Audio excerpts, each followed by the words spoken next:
Assalamualaikum warahmatullahi wabarakatuh.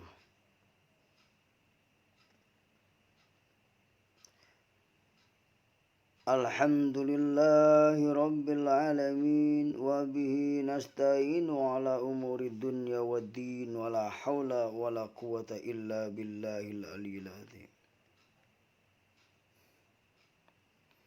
Saudaraku yang dimuliakan oleh Allah Subhanahu wa ta'ala.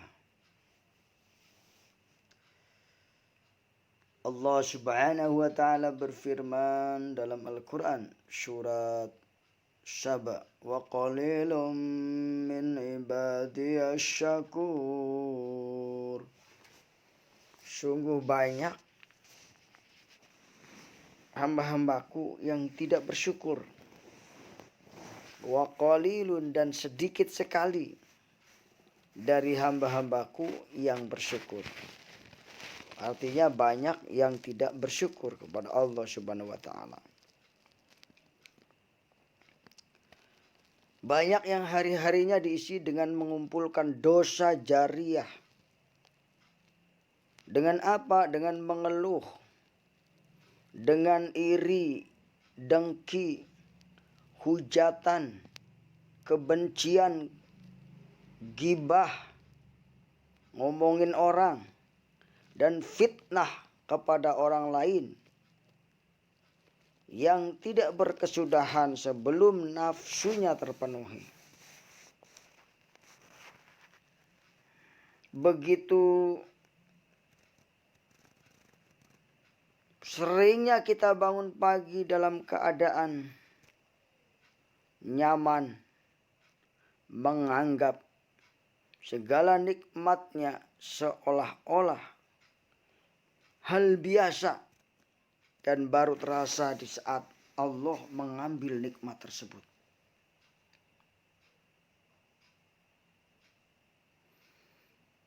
Oleh karena itu, di dalam kesempatan kali ini, marilah kita bersyukur kepada Allah Subhanahu wa ta'ala atas segala limpahan karunia nikmatnya yang Allah berikan kepada kita, sehingga kita bisa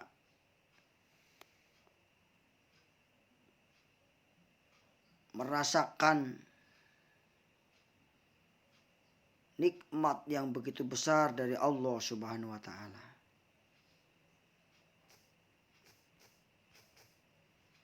Padahal dosa itu penyebab sempitnya rezeki, penyebab sempitnya hati, penyebab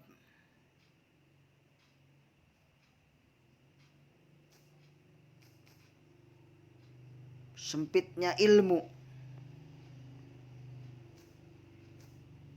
sempitnya iman,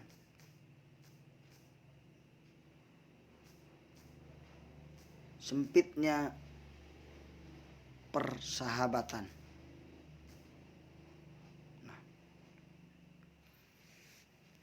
Dosa yang kita lakukan setiap hari, hendaklah kita minta maaf, minta ampun kepada Allah Subhanahu wa ta'ala atas segala dosa yang kita lakukan, sehingga Allah mengampuni segala dosa-dosa kita,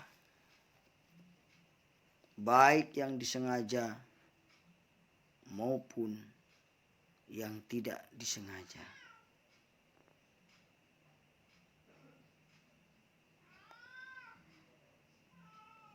Insya Allah, kalau kita memohon ampun kepada Allah saat menghadapi hidup yang sempit dan kekurangan rezeki, maka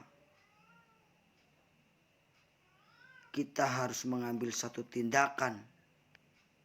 Yang pertama adalah melaporkan kesusahan kita hanya kepada Allah, melaporkan kesedihan kita hanya kepada Allah dengan berdoa bersimpuh di hadapannya di dalam sholat, khususnya pada qiyamul lail di sepertiga malam,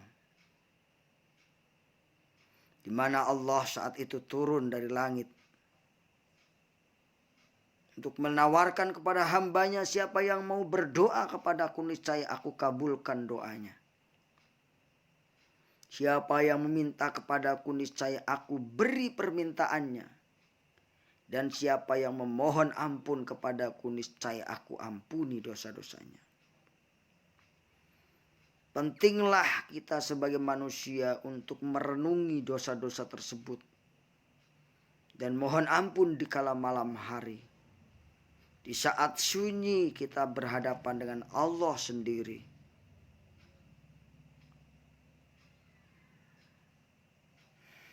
Allah Subhanahu wa ta'ala berfirman, dan perintahkanlah kepada keluargamu untuk mendirikan sholat dan bersabarlah kamu dalam mengerjakannya. Kami tidak meminta rizki kepadamu, kamilah yang memberi rizki kepadamu. Dan akibat yang baik itu adalah bagi orang-orang yang bertakwa, yang menjalankan perintah Allah dan menjauhi larangan Allah.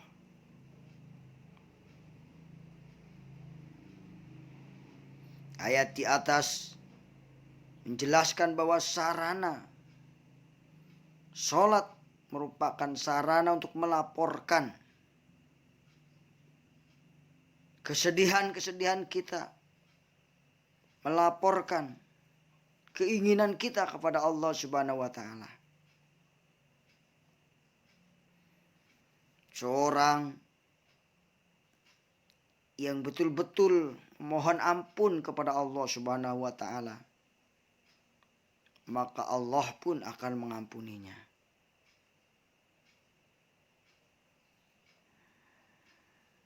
Dengan memohon ampun kepada Allah, maka akan dibukalah pintu rezeki, dibukalah pintu kemudahan.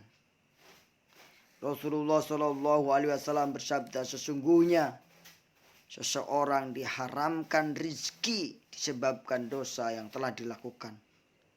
Hadis riwayat Ahmad.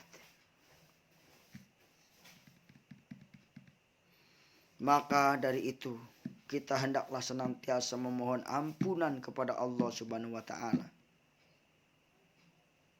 Di samping kita barengi dengan namanya sedekah subuh, sedekah pagi, agar kita mendapatkan doa para malaikat. Allahumma barik lana fi bukurina. Doa Rasulullah, di mana orang-orang yang betul-betul memberikan sedekahnya ikhlas di pagi hari, maka akan digantikan dengan yang lebih baik.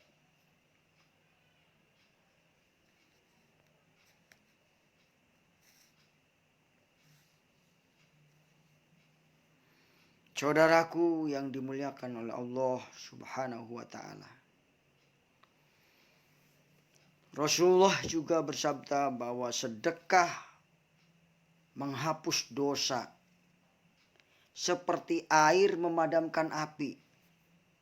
Hadis riwayat Ahmad, At-Tirmidzi dan selainnya.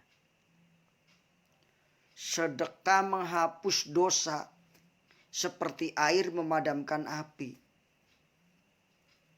Ini artinya bahwa kalau kita banyak dosa, beristighfar dan bersedekah.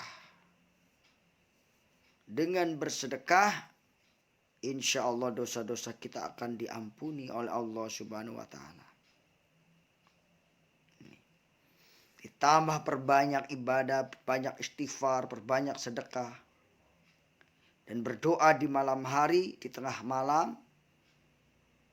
Dia lakukan untuk memohon kepada Allah Subhanahu wa ta'ala. Insya Allah, Allah akan mengampuni segala dosa-dosanya. Dan Jika Allah mengampuni segala dosa-dosanya, maka dibukalah pintu kemudahan, pintu keberkahan. Allah menyukai orang yang menyesal. Penyesalan orang lebih disukai dan lebih daripada ketakaburan. Ya jelaslah. Namanya juga menyesal kepada Allah dengan takabur. Pasti Allah lebih menyukai orang yang menyesali dosa-dosanya dan dia beramal soleh dengan ikhlasnya. Hamba-hamba Allah semuanya sujud mengharap ridhonya. Inilah salah satu solusi agar kita bisa menghadapi berbagai macam ujian Allah berikan kepada kita, yaitu dengan banyak sujud, dengan banyak beribadah kepada Allah Subhanahu wa taala.